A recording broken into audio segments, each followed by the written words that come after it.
Pour créer des systèmes de culture non polluants, il faut remplacer les pesticides par des mécanismes écologiques.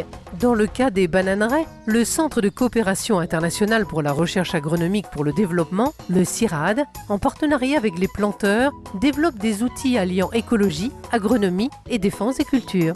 Des prototypes de cultures de plantes, dites plantes de couverture, sont en cours d'expérimentation afin d'empêcher les mauvaises herbes de se développer et ainsi réduire l'utilisation de désherbants et autres pesticides. Nous avons mis en place cette plante de couverture depuis 2 ans et demi aujourd'hui, de manière à éviter, stopper réellement l'utilisation de tout ce qui est pesticides, insecticides et nématicides. Nous sommes encore sur la période expérimentale. Nous avons de plus en plus de surfaces plantées sous la plantation, Changi. Aujourd'hui, nous avons sensiblement 8 hectares de plantés et nous envisageons d'aller un peu plus vite, mais nous prenons quand même le temps de mieux maîtriser et de savoir si au cas où il n'y a pas d'autre chose qui apparaît par la suite. L'idée, c'est avec ces plantes, d'utiliser comme des couvertures qui vont empêcher d'autres adventices de pousser, d'autres mauvaises plantes de pousser en fait. Et le principe est de couvrir le sol le plus rapidement possible. Donc après la destruction d'une bananeraie par exemple, on passe à une phase d'assainissement avec ces plantes qui va couvrir le sol occupé.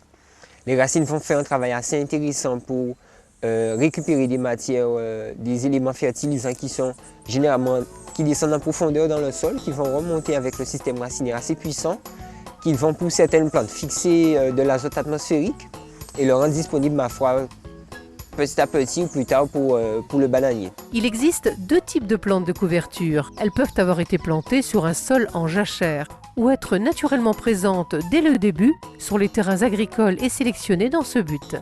Donc ici, nous avons une parcelle qui est recouverte naturellement avec de la Cléum ou Didosperma, donc qui est communément appelée aux Antilles la caïa blanc. Il n'y a pas eu de semis, c'est une plante qui est localement présente. Donc ici, elle a poussé. Nous, au niveau de l'ITEBAN, on intervient au niveau du planteur afin de lui permettre, de lui donner la directive à suivre, le suivi pour la mettre en place et la conduire. J'ai planté cette parcelle en mars et les plantes de couverture sont poussées là toutes seules. Donc j'étais obligé de faire des cerclages à la main pour retirer le caillage jaune qui n'était pas conseillé là-dedans. Et depuis, ça va comme ça. J'ai toujours vu le caillage pousser ici et je ne détruisais pas. Je ne savais pas encore l'effet qu'il avait. Maintenant, je sais que l'effet qu'il a maintenant. L'objectif ici, c'est de pouvoir réduire l'utilisation des herbicides, essentiellement ça. Ici, le planteur, depuis la plantation, il n'a pas eu à faire d'herbicides. Et ça, on va dire, c'est un point très important.